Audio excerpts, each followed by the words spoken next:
Nang una kong isinuot ang aking puting coat bilang isang ganap na doktor at nagsisimula pa lamang sa pag-aaral ng medisina, ang makakita ng isang pasyenteng nasa edad 50 na may hawak na resulta ng colon cancer o cancer sa malaking bituka ay isang bihirang pagkagulat.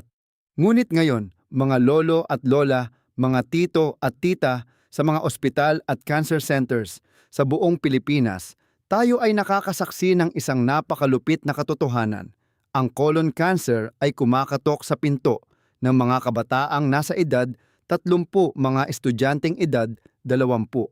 At ang mas nakakakilabot, may mga ulat medikal na nagpapatunay na ang malubhang sakit na ito ay umaatake na rin sa mga teenager. Ano bang kababalaghan ang nangyayari sa ating paligid? Dahil ba ito sa tubig na iniinom natin araw-araw na posibleng kontaminado? Dahil ba ito sa mga hindi nakikitang microplastics na lumulutang sa hangin? O mas tumpak, dahil ba ito sa mga bagay na walang pag-aalinlangang isinusubo natin sa ating mga bibig araw-araw? At sa mga masusustansyang pagkain na kinalimutan na nating kainin? Magandang araw po sa inyong lahat. Ako po si Dr. Victor Castillo. Ngayon humihingi po ako ng inyong pahintulot na maupo kasama ninyo na parang isang anak o apo sa inyong pamilya upang pag-usapan ang colon cancer, isang sakit na obligadong intindihin ng sinumang humihinga pa sa mundong ito. Upang malaman kung paano ito maiiwasan, kailangan nating maunawaan ng mabuti ang battleground o ang larangan ng digmaan kung saan nag-uumpisa ang sakit na ito. Ang kolon o malaking bituka ay ang pinakadulong bahagi ng isang napakahabang paglalakbay na tinatawag na digestive system o panunaw. Isipin ninyo, kapag ngumuya kayo ng isang subo ng kanin, dadaan ito sa lalamunan, bababa sa esophagus, babagsak sa sikmura, at pagkatapos ay pipigain ang lahat ng sustansya nito sa maliit na bituka. Ang mga natirang sapal ay itutulak papasok sa malaking bituka. Ang ating kolon ay hugis ng isang tubo ng tubig na nakabaligtad na letrang U. Nagsisimula ito pataas sa kanang balakang, tatawid sa tiyan sa ilalim mismo ng sikmura, babagsak pababa sa kaliwang balakang, at sa huli ay pupunta sa isang maliit na supot na tinatawag na rectum bago tuluyang ilabas ng katawan. Ang nakabaligtad na letrang U na tubong ito ay hindi lamang basta imbakan ng dumi. Ito ang pinakamatinding testing ground ng ating katawan. Kailangan nitong saluhin, masahin at harapin ang lahat ng uri ng lason na nakain ninyo. Ngunit nakakabilib, hindi hinayaan ng kalikasan na lumaban ng mag-isa ang malaking bituka. Sa unang kanto pa lamang na nagkokonekta sa maliit at malaking bituka, may isang napakalaking ekosistema na nabubuhay. Ito ang tinatawag na gut microbiome na binubuo ng humigit kumulang 39 na trilyong bakterya. Tawagin natin itong isang lihim na kagubatan sa loob ng inyong tiyan. Ang mga maliliit na naninirahan sa kagubatang ito ay hindi nandyan para maging pabuhat. Sila ay mga nilalang na napakapili sa pagkain. Ayaw nila ng mga taba ng karne, ayaw nila ng pinong asukal. Ang hinahanap-hanap nila ay polyphenols, mga compound na nagbibigay ng matitingkad na kulay sa mga gulay at prutas. At higit sa lahat, takam na takam sila sa fiber o hibla. Kapag kumain kayo ng isang mangkok ng sinigang na may kangkong o isang bandehado ng nilagang sitaw, ang fiber ay bababa sa malaking bituka nang hindi natutunaw. Agad-agad ang mga bakterya ay susugod upang magkaroon ng isang malaking salo-salo. At pagkatapos nilang mabusog, sinusuklian nila ang inyong katawan sa pamamagitan ng paglalabas ng isang tila banal na tubig na tinatawag na short-chain fatty acids o SCFA. Ang acid na ito ay mabilis na sipsipin ng dingding ng bituka at dumidiretso sa dugo. Ano ang silbi nito? Gumagana ito na parang isang napakabilis na fire extinguisher. Pinapatay ang anumang apoy ng pamamaga o inflammation na nagsisimulang sumiklab sa anumang bahagi ng katawan. At mga nanay-tatay, ang bagay na ito ay usapin ng buhay at kamatayan. Dahil ang pamamaga iyan, ang pinakamatabang lupa, ang pinakaperpektong mitya na nagpapasabog sa mga selula ng colon cancer. Hayaan ninyong iguhit ko sa inyo ang nakakatakot na senaryo kapag hindi napatay ang apoy ng pamamaga. Isipin ninyong muli ang loob ng nakabaligtad na letrang U na tubo. Binalutan ito ng isang patag makinis at malusog na layer ng mga selula. Ang lining na ito ay walang patid na nagtatrabaho araw at gabi, nakikipagsagupaan sa iba't ibang uri ng kemikal, kaya kailangan nitong patuloy na tuklapin ang mga lumang selula at gumawa ng mga bago bilang kapalit. Kung malusog ang inyong kinakain at malusog ang inyong bakterya sa bituka, gagawa sila ng maraming SCFA upang patayin ang pamamaga at ang proseso ng paggawa ng mga bagong selula ay magiging maayos. Ngunit kung pupunuin ninyo ang inyong tiyan ng mga basurang galing sa mga pabrika sigarilyo at alak, hindi lamang ninyo pinapatay ang mga mabubuting bakterya, kundi lalo pa ninyong pinapalakas ang apoy ng pamamaga. Sa gitna ng nag-aapoy na sitwasyong iyon, ang DNA ng mga selula sa lining ng inyong bituka ay magsisimulang masira. Nagkakaroon ng mga pagkakamali sa pagkopya nito. Mula sa isang patag at normal na selula, magsisimula itong umumbok lumaki at maging isang abnormal na selula. Sa paglipas ng panahon, ang mga abnormal na selulang ito ay magsasama-sama tutubo at magiging isang nakabitin na laman na nakakabit sa dingding ng bituka. Ito ang tinatawag nating colon polyp. At kung patuloy ninyong hahayaan ang inyong katawan na malunod sa pamamaga, ang polyp na ito ay sisipsip ng dugo, babaguhin ang istruktura nito at tuluyan ng magiging colon cancer. Habang mas malala ang pamamaga, mas napakabilis ng takbo ng pagbabago mula polyp patungo sa pagiging malubhang cancer. May mga taong ipinanganak na may pabigat na sentensya ng kamatayan dahil sa kanilang lahi o genetics. Halimbawa nito ay ang FA syndrome. Sa kanilang bituka, imbes na isa o dalawang polyp lang, daan-daan ang tumutubo rito. O kaya ay ang mga may sakit na ulcerative colitis, isang autoimmune disease, na nagiging dahilan kung bakit palaging may sugat at pagdurugo ang dingding ng kanilang bituka. Isipin ninyo isang sugat na hindi kailanman gumagaling araw-araw, kinikiskis ng dumi at lason. Bukod pa sa nagniningas na pamamaga, ito ay parang isang red carpet na nakalatag para salubungin ang kanser. Ngunit ang genetics ay sumasakop lamang sa isang napakaliit na porsyento. Sa pangkalahatan, ang dahilan kung bakit bumabata at sumasabog na parang epidemya ang colon cancer ay nakapaloob sa dalawang salita: pamumuhay at pagkain. Ang World Health Organization o WHO ay naglabas na ng mabilisang babala at opisyal na inilagay ang mga processed meats tulad ng hotdog, longganisa, tosino at bacon sa grupo ng mga nagdudulot ng kanser. Ang mga kemikal na nagbibigay ng kulay, amoy at pampatagal ng buhay ng mga pagkaing ito, kapag bumaba sa malaking bituka, naiipon, nabubulok at gumagawa ng napakaraming nakamamatay na lason tulad ng nitrosamine. Direktang sinisira nito ang DNA ng lining ng inyong bituka. Sunod dyan ay ang usok ng sigarilyo. Maraming mga kabataan ngayon ang ipinagmamalaki ang pag-vape dahil akala nila ay cool ito at walang masamang epekto. Mga kabataan ang chemical na nagbibigay ng amoy sa juice ng vape, kapag nainitan ay lumilikha ng mga lasong kasing lakas ng alkitran ng tradisyonal na sigarilyo sa pagsira sa katawan. Huwag nyo nang lasunin ang inyong baga at bituka kahit isang segundo pa, kasama pa riyan ang walang patid na pag-inom ng alak at ang nakasanayang pag-upo ng matagal habang nakatutok sa cellphone. Kapag hindi kayo gumagalaw, ang inyong panunaw ay babagal, ang paggalaw ng bituka ay tatama rin. At kung gaano katagal ang dumi sa inyong bituka, ganoon din karami ang lason na babalik sa inyong dugo. Magkakagulo ang inyong hormones at lalong sasabog ang apoy ng pamamaga. Ang lahat ng mga nakalalasong pamumuhay na ito ay nagkakaisa upang magbigay ng isang nakamamatay na suntok. Pinapabagsak nila ang buong immune system ninyo. Kapag pinag-uusapan ang kanser, palagi kong ipinapaalala sa aking mga pasyente na ang katawan ng tao ay hindi mahina para maghintay na lamang ng oras na turukan ng doktor ng chemotherapy bago lumaban. Sa mga pag-aaral, matagal nang napatunayan na binigyan tayo ng kalikasan ng 5 napakatibay na kalasag na nagtatanggol sa ating buhay.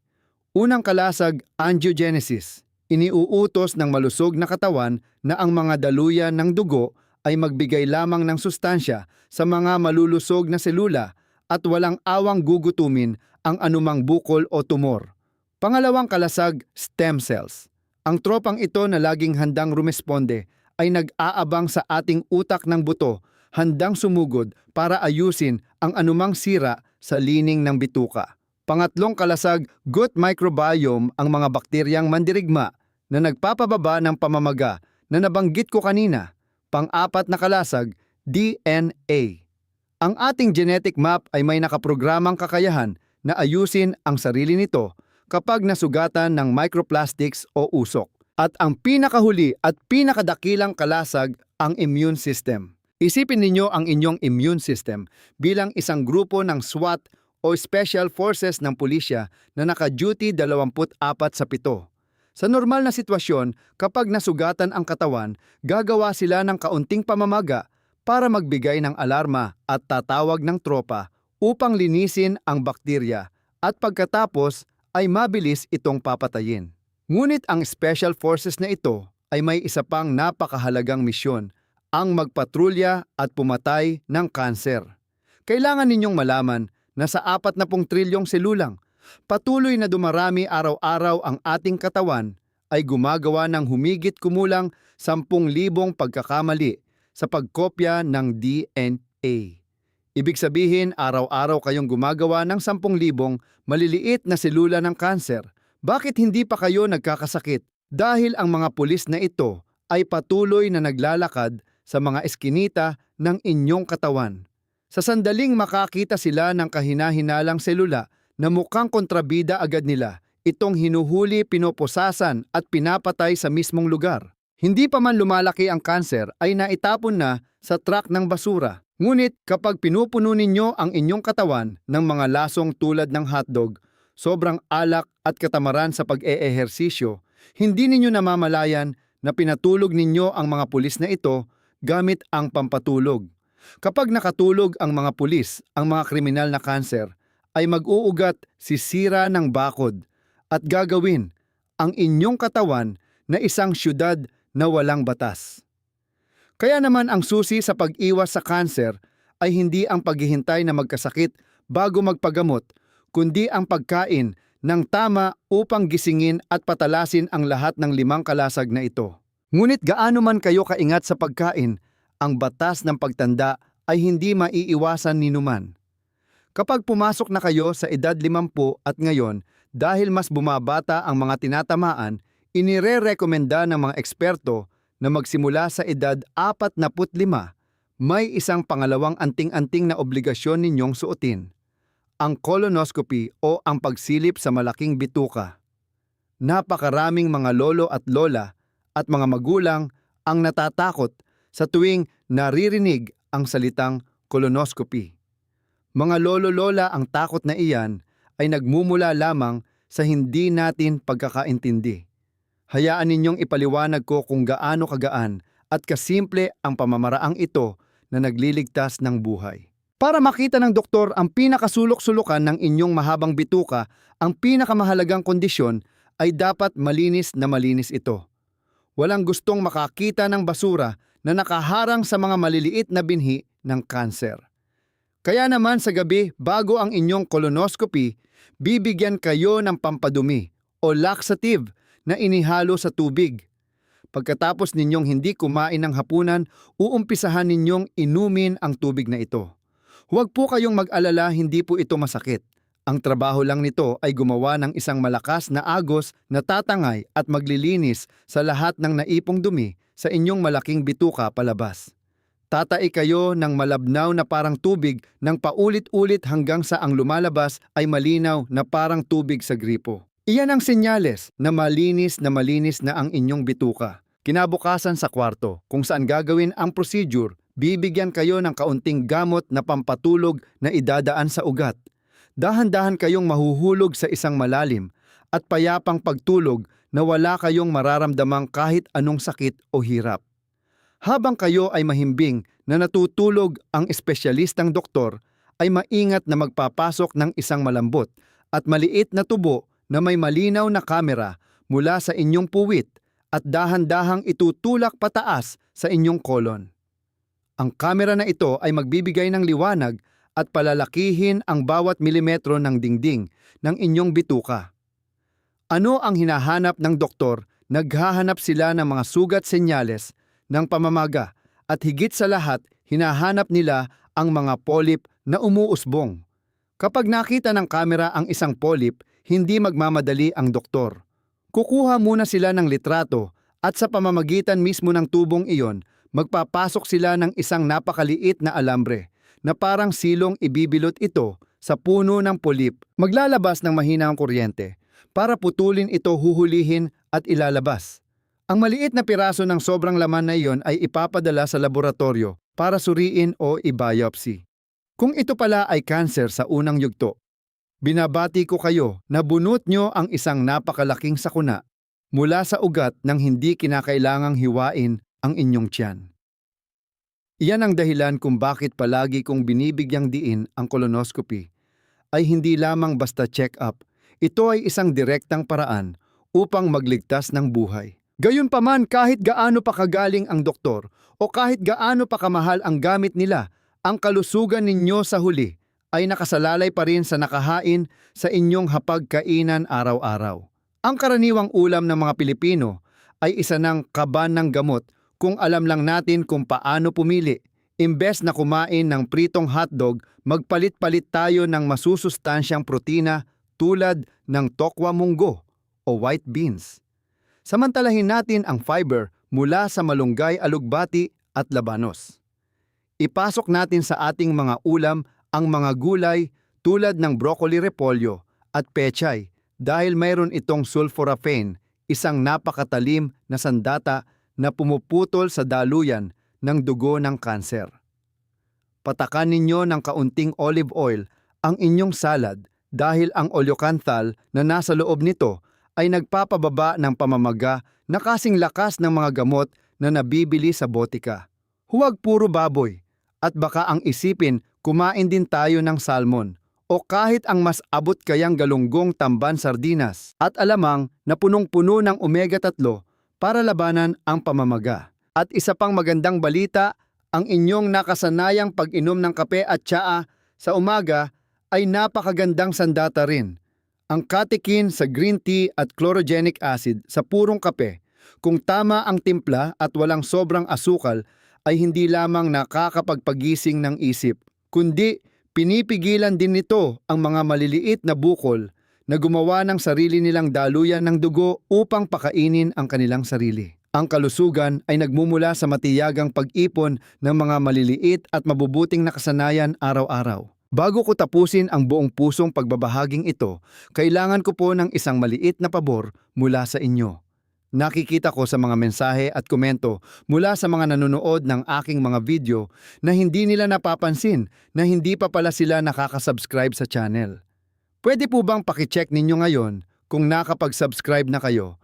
Libre po ito, 2 segundo lang ang kailangan at malaki ang maitutulong nito upang maabot ng channel na ito ang mas marami pang tao na katulad ninyo, mga taong naghahanap ng totoong impormasyon sa kalusugan na nakabase sa agham at siyensya. Mga lolo, lola, nanay at tatay, binigyan tayo ng kalikasan ng isang perpektong katawan na may pinakamagagandang sistema ng depensa. Ang mga sakit, kahit gaano pa kabagsik ang colon cancer, ay hindi basta-basta susulpot ng isang gabi lang.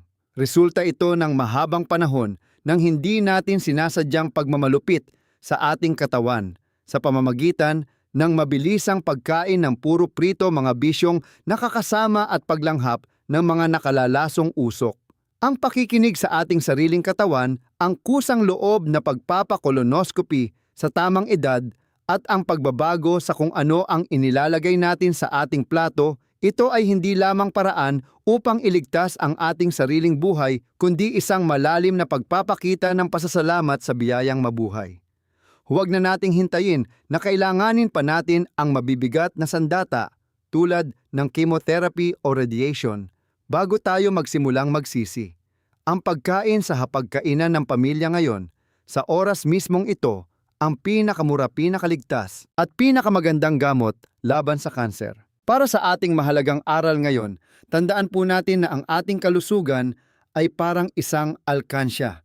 Bawat masustansyang gulay na inyong isinusubo at bawat baso ng tubig na inyong iniinom ay tila paghuhulog ng barya sa inyong mahaba at masayang buhay.